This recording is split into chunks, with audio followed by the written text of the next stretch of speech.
Olá, está começando mais um programa da Convenção Batista Paranaense. O mês de agosto é comemorado pelos batistas, o mês da juventude. E este mês, o programa da Convenção Batista Paranaense está sendo produzido por uma equipe jovem, uma equipe que tem dedicado o seu tempo para servir a sua geração. Você sabia que 85% dos jovens brasileiros acreditam que a internet contribui para o seu aprendizado? 81% dos jovens brasileiros afirmam que gostariam de trocar mais experiências com jovens de outros países, e isso é possível através da internet. 63% dos jovens hoje acreditam que existe uma cultura global, comum a todo mundo.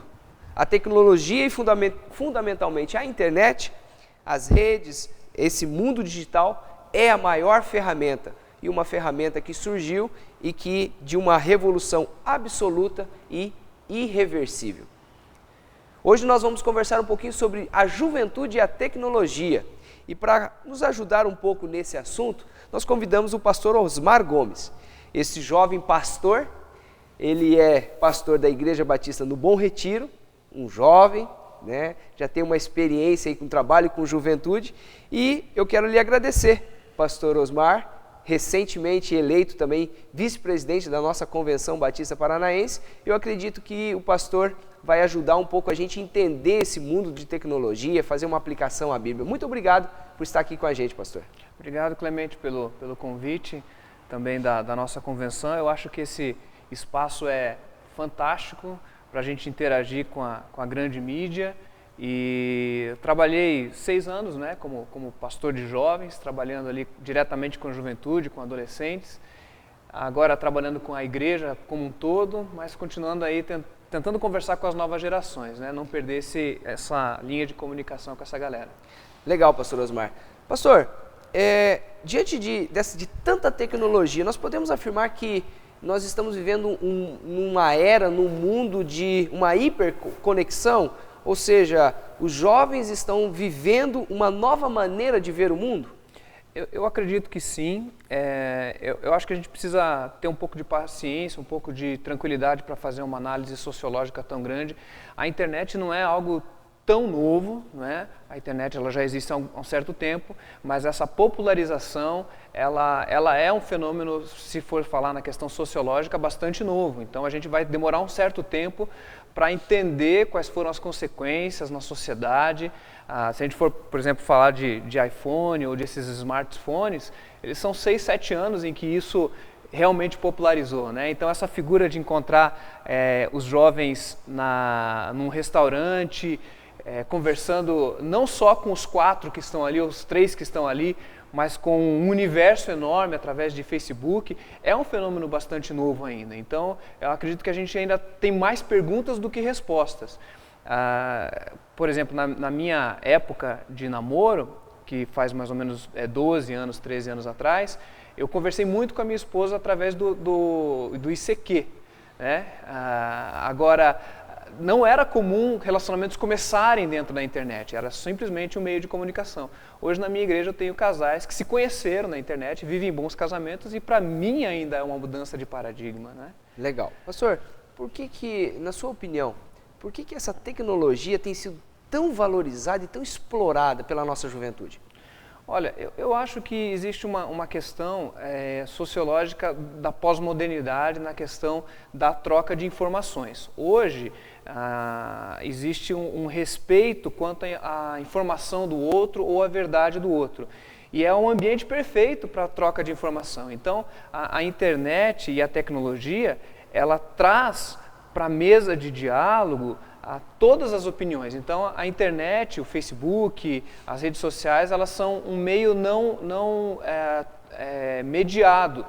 Qualquer um pode entrar e dar sua opinião ali, tem que ter o respeito com a opinião do outro, mas isso faz com que essa coisa gostosa de você dar a sua opinião, ainda que seja uma opinião ruim ou que as pessoas não concordem, então o jovem gosta disso, e gosta de ser ouvido, e gosta de ter a sua voz. A internet ela popularizou isso, inclusive em países, por exemplo, bastante fechados, a internet tenta ser mediada pelos governos porque ali não existe mediação.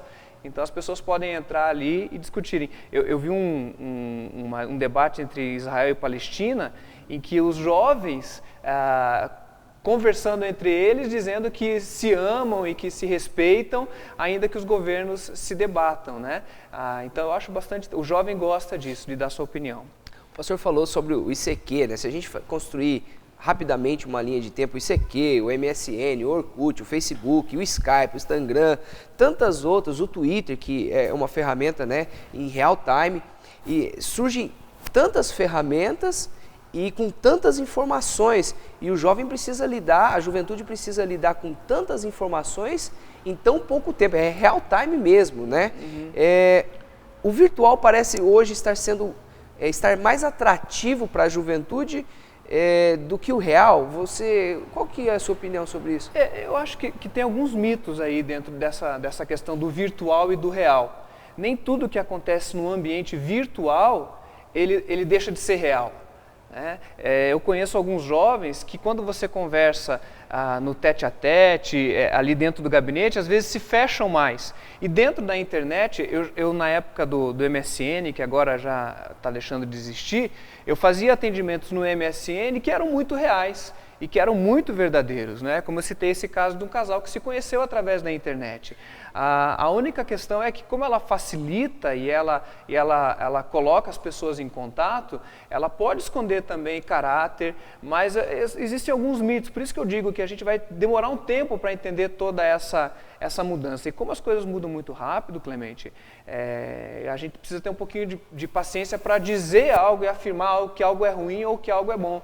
Já decretaram o fim do Facebook, que mais 6, 7 anos o Facebook vai estar sendo substituído por outra coisa, né? Assim como o ICQ foi, como o MSN foi substituído também, e o Twitter teve o seu pico há uns 2 anos atrás e hoje não tem tanta gente que usa. Então a gente tem que ter um pouquinho de paciência, até como igreja, de dizer isso é bom ou isso é ruim, mas fazer mais perguntas e tentar se relacionar e aprender com essas tecnologias. O pastor falou sobre o Facebook. Eu estava vendo uma notícia dizendo que uma informação do vice-presidente aqui da América Latina do Facebook, ele mostra um número que de 2011 o Brasil passou de 12 milhões de usuários para 67 milhões, uma alta de 458%, né?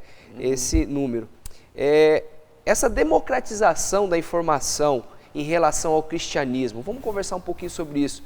O pastor entende isso como um empecilho ou uma vantagem? Tantas informações, acesso a informações do mundo todo. Como que o pastor pensa sobre essa democratização com relação ao que a gente pensa de cristianismo? Eu acho isso fantástico, eu acho isso maravilhoso. A Bíblia ela nos ensina lá em Isaías capítulo 1, Deus chamando o homem para falar, vinde pois e arrazoemos, quer dizer, Deus convidando a gente para um bate-papo e para a gente colocar as nossas razões e as nossas opiniões. E a internet, muita gente desse Facebook migrou do Orkut, né? Então era uma galera que já estava dentro da internet, discutindo, fazendo as suas redes sociais, até entendendo que rede social não é só a internet, né? Mas uma roda de chimarrão é uma rede social, né? Um culto é uma rede social. Então, o que eu entendo é que é uma oportunidade fantástica para a igreja. Muita gente critica e acha que isso pode ser um atrativo para tirar o jovem da igreja, e eu acredito que a gente precisa olhar de uma maneira muito positiva. A internet, ela popularizou a informação, e nós, cristãos, igreja cristã, temos uma opinião para dar, né? Nós entendemos que temos as respostas, e a internet, ela deixa com que nós coloquemos a nossa opinião. Claro que existe toda uma regra de ética e de boa conduta dentro do ambiente virtual que nós, igreja, precisamos e acho que temos aprendido a dialogar, que é o grande atrativo dessa galera. Eles gostam de conversar, eles gostam de trocar ideia, de aprender no diálogo, né? E o cristianismo, ele era conhecido como isso, né? Muitas universidades e muitas faculdades nasceram dentro das igrejas, né? Nasceram dentro do racional, do culto racional. A gente não pode ter medo da ciência, e eu acho que a gente precisa, como igreja, também entrar nesses ambientes virtuais com a nossa opinião cristã, entendendo que é um ambiente onde a gente vai ter que conviver com diferentes, mas resgatar isso para dentro da igreja eu acho muito, muito importante, Clemente.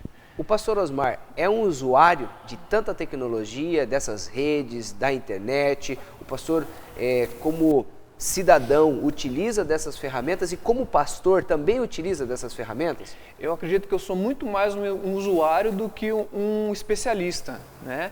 Eu acho que eu, como tantos cristãos, pastores, estamos aprendendo a lidar com isso, né? Sem exagero, sem usar de mais e sem usar de menos. Nesse domingo, Clemente, aconteceu uma coisa interessante, porque eu uso o iPad para pregar.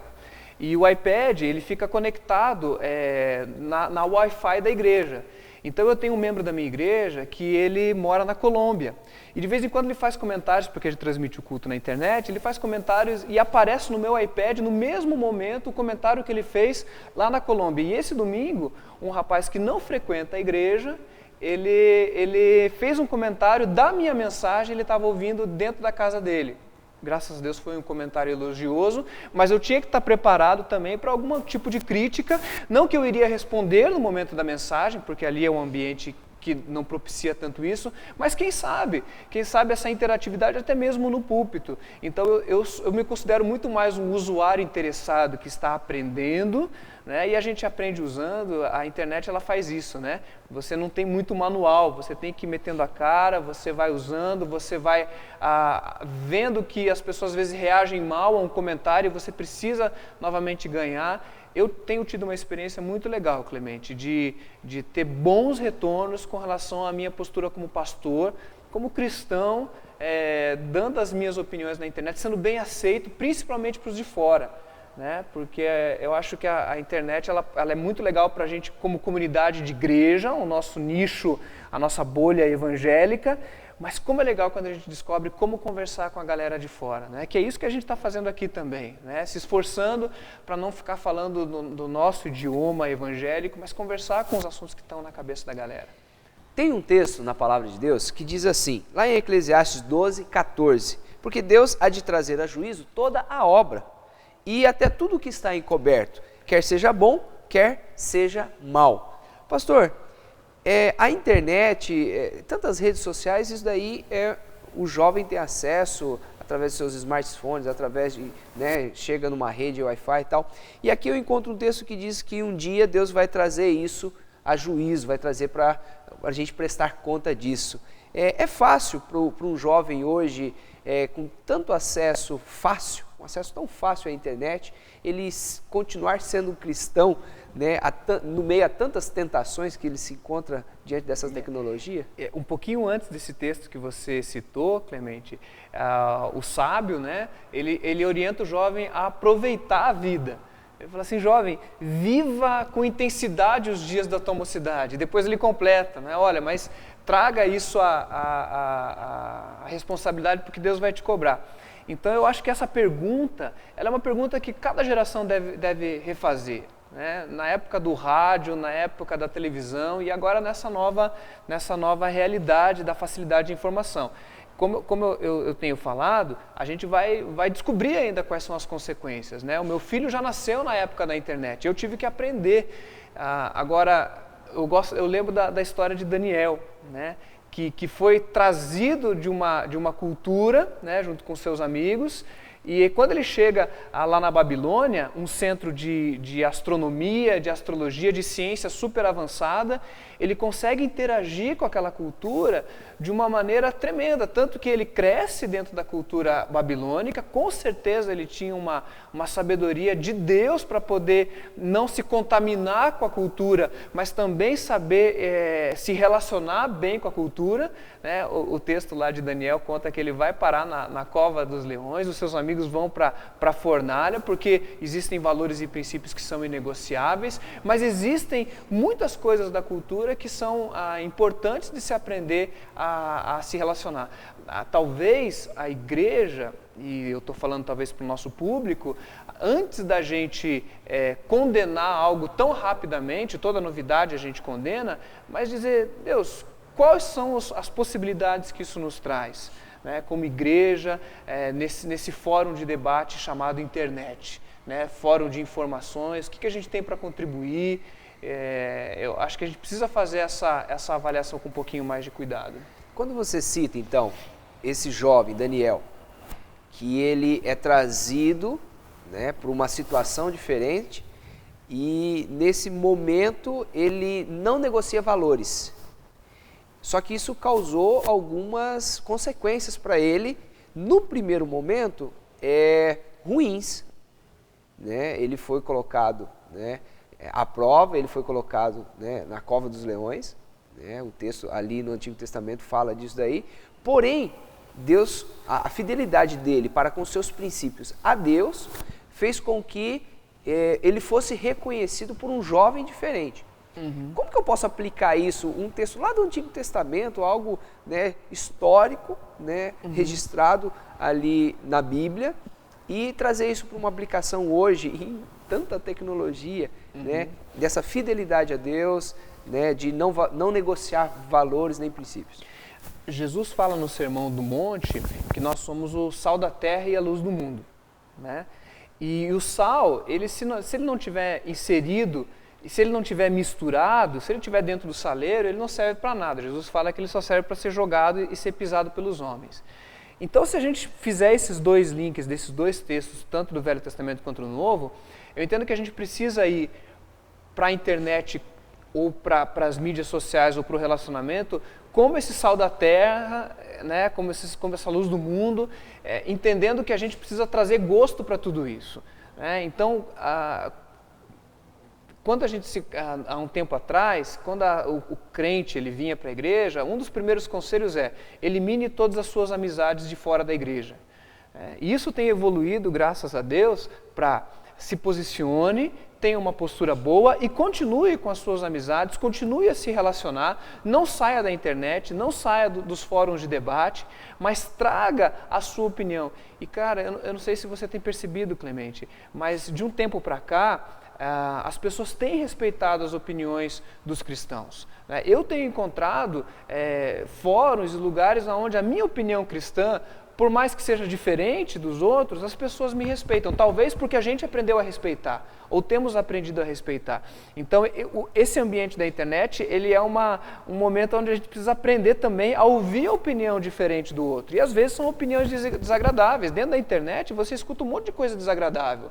Mas desde que você tenha respeito, você pode também colocar a sua opinião, salgar, trazer uma ideia nova, trazer uma perspectiva diferente. E eu acho isso fantástico, porque as pessoas têm descoberto dentro do cristianismo respostas para as suas angústias, para os seus dilemas, né? Nós começamos aqui a nossa conversa falando sobre essa nova maneira de ver o mundo, através das mídias, através das redes sociais e tudo mais. Os jovens têm aproveitado essa nova maneira, esse novo jeito, essa oportunidade também para professar a sua fé, testemunhar do que Jesus tem feito na vida deles? Eu acho que sim e não, Clemente. Eu acho que todo o ambiente popularizado, ou pluralizado, ou pulverizado, ele tem exemplos bons e exemplos ruins. Eu ainda encontro muitos debates dentro do nosso nicho, ou conversas que só a gente quer ter, ou respostas que a gente dá para a gente mesmo. Mas o mundo está fazendo outras perguntas e a gente precisa responder essas perguntas, né? Então eu acho que a gente está aprendendo. Eu acho que tanto o jovem cristão quanto o jovem de maneira geral, ele está num processo de aprendizagem. Por exemplo, será que a gente já sabe debater aborto? Né? A gente sabe debater legalização da maconha? Às vezes as pessoas têm uma ideia de que debater esse assunto faz com que a gente seja mais fraco nos nossos argumentos. Não, a gente está debatendo, a gente está dialogando. Né? Então, a questão do casamento homossexual, que são ainda temas bastante difíceis para que a igreja entre nesse debate. Então, eu acredito que a gente ainda está aprendendo. Eu vejo um povo aprendendo, eu olho na minha timeline e eu vejo debates muito legais, né? E eu vejo muitos debates ainda que precisam a gente aprender a dialogar. que eu acho que nessa pós-modernidade, esse mundo que a gente vive, quando a gente aprende a dialogar, a gente consegue trazer a pessoa para dentro do nosso pensamento, sem uma postura proselitista, mas uma postura onde a gente diz, a gente tem uma verdade, a gente crê nisso e isso funciona para a gente, porque essa que é a mensagem do Evangelho. Eu tenho vivido, não é um código doutrinário, né, mas é uma experiência de vida que funciona para mim, né, do Cristo vivo, do Cristo da ceia, que a gente experimenta uma vida com Cristo, e lá na internet a gente testemunha disso. Né? Quando você falou há algum tempo atrás na pergunta virtual e real, eu gosto de entender que a internet é uma troca de experiências de algo que a gente vive fora da internet. A amizade virtual é uma contradição de termos, né? Porque ou ela é real ou ela não é amizade. Mas se a internet for um ambiente onde essa amizade real ela se possibilita a estar mais próxima, né? Diz que a internet ela aproxima quem está longe e distancia quem está perto. Eu posso estar conversando com você aqui e mexendo no meu Facebook e jogar você para longe. Então eu acho que a gente está aprendendo a falar de coisas que são preciosas, de experiências que mudam a nossa vida, porque Cristo é relacionamento com Deus, e levar isso para dentro da internet, que é o local onde a gente mostra a nossa vida, né? A gente mostra o que a gente tem vivido lá na nossa internet. Pastor, nós estamos chegando ao final do nosso programa e eu queria fazer 2 pedidos ao pastor. Primeiro, qual é a mensagem que o pastor pode deixar desafiadora para o jovem? E depois eu queria pedir ao pastor que estivesse orando pela vida de todos aqueles que estão nos assistindo pela TV e depois também pelos nossos canais na internet, que vão poder reassistir este programa. Aquela oração pedindo a graça de Deus para a vida desses jovens, desses adolescentes, o mês de agosto comemorando o mês dos jovens e dos adolescentes, mas também intercedendo pela vida para que ele possa utilizar a internet, as redes sociais de uma maneira sadia. Qual que é a tua palavra final? A minha palavra final talvez seja no sentido da gente não ter medo de se expor. Né? Tem uma promessa na Bíblia que diz que as portas do inferno não vão prevalecer contra a igreja. Então nós não precisamos ficar preocupados com relação, porque Deus é o próprio que defende a igreja. Então nós podemos entrar nos ambientes, sejam eles reais ou virtuais, entendendo que Cristo nos defende, e o Evangelho de Cristo não precisa de defesa. O Evangelho de Cristo ele tem que ser solto como um leão que ele vai fazer a diferença. A gente precisa se preocupar em semear o Evangelho. Então vamos debater, vamos dialogar, vamos conversar. Eu acho que isso é uma boa dica, né? E se você me permitir então que a gente possa estar orando, por favor, porque eu acredito que Tiago promete que Deus nos dá sabedoria. E eu acredito que é isso que a gente precisa pedir agora. Vamos orar? Vamos orar. Deus, muito obrigado, Pai, porque o Senhor é aquele que criou comunicação. E o processo de troca de informações é ideia sua, Deus. Obrigado pela Bíblia Sagrada, esse livro que eu tenho nas minhas mãos, que é um meio de comunicação do Senhor conosco, Deus, que comunica o Teu amor nas nossas vidas. Que o Senhor derrame da Tua sabedoria sobre as nossas vidas como jovens, sejamos jovens cristãos ou não, aqueles que estão nos ouvindo, para que nesse mundo de informações tão numerosas e tão diversificadas, possamos escolher bem e façamos, ó Deus, escolhas que tragam engrandecimento para o Teu nome, bondade, beleza, amor, e essa sociedade possa viver uma época nova a partir, ó Deus, da sabedoria que o Senhor nos dá. Obrigado, Deus, por esse espaço que a nossa convenção disponibiliza e que nós, a cada dia, aprendamos a ser sal da terra e luz nesse mundo que tanto precisa. Nós te agradecemos, oramos e o fazemos em nome de Jesus, Pai. Amém. Obrigado, pastor Osmar, pela essa contribuição, pela essa participação no nosso programa. Que Deus te abençoe, que possa continuar usando a tecnologia e também abençoando vidas. O programa da convenção, esse programa está chegando ao fim, mas esperamos você no nosso próximo programa. Que Deus te abençoe.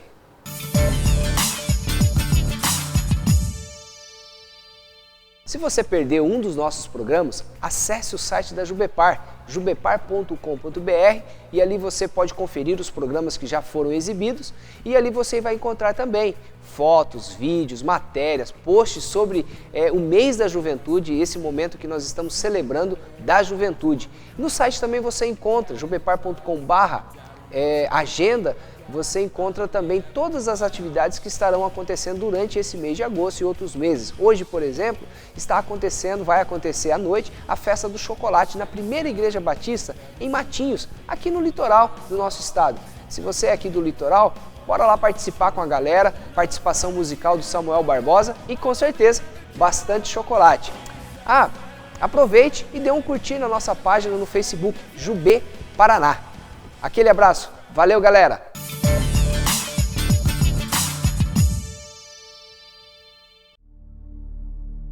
8 milhões. 8 milhões de pessoas como você, que sentem medo, alegria, ansiedade, sono, frio na barriga, prazer, calma, comoção, fome. Seja nas mansões dentro dos bairros nobres, em grandes condomínios ou debaixo de viadutos da periferia. Todas elas estão espalhadas por aí e com certeza eu posso afirmar que você conhece várias dessas pessoas que fazem parte desse grupo de 8 milhões. Porque você cruza com elas todos os dias. Consegue imaginar quanto é 8 milhões? 8 milhões de pássaros, 8 milhões de batatas, 8 milhões de palavras, 8 milhões de pessoas. Talvez a gente não consiga mensurar em nossas mentes o quanto é tudo isso. Mas acontece que cada uma delas tem um nome. Cada uma delas foi criada por Deus. E nós estamos aqui para te fazer pensar nisso. Porque 8 milhões na verdade é um número de pessoas que não conhecem a Jesus no Paraná. Algumas delas são membros da sua família. São os seus colegas de trabalho, são crianças no abandono, o seu vizinho ou o viciado que mora naquela marquise do caminho de volta para casa. Os que estão presos, vivendo a desesperança, o desamor. Eu não sei você, mas eu sinto que devemos fazer algo por elas. Simplesmente pelo fato de que um dia eu fiz parte desse número. Porque um dia eu também já fui um perdido, ansioso para que me trouxessem a salvação. Pois se somos o corpo de Cristo, por que os seus braços não estão alcançando? Por que suas mãos não estão curando? Por que as suas palavras não estão ensinando? E se somos o corpo, por que os seus pés não estão indo? Por que o seu amor não está mostrando-lhes que há um caminho? Precisamos avançar com a palavra de Deus. E isso não é com quem está sentado ao seu lado. Isso é com você. Deus está chamando você, porque perto de você existe alguém que precisa de Jesus. É por isso que te convocamos a participar da campanha de Missões Estaduais 2013.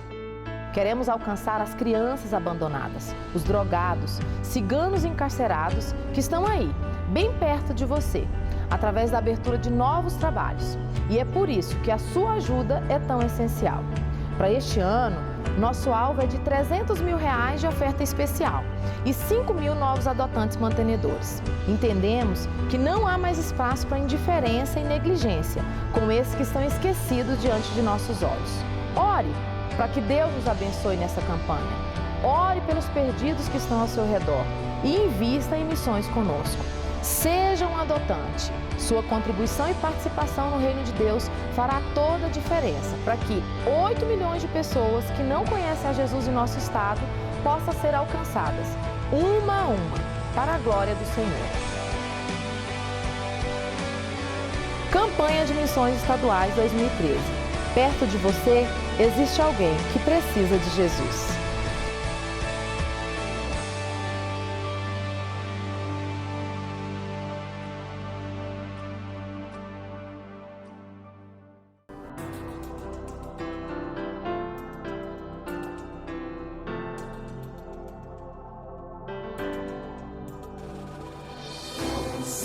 Grande alvoroço, som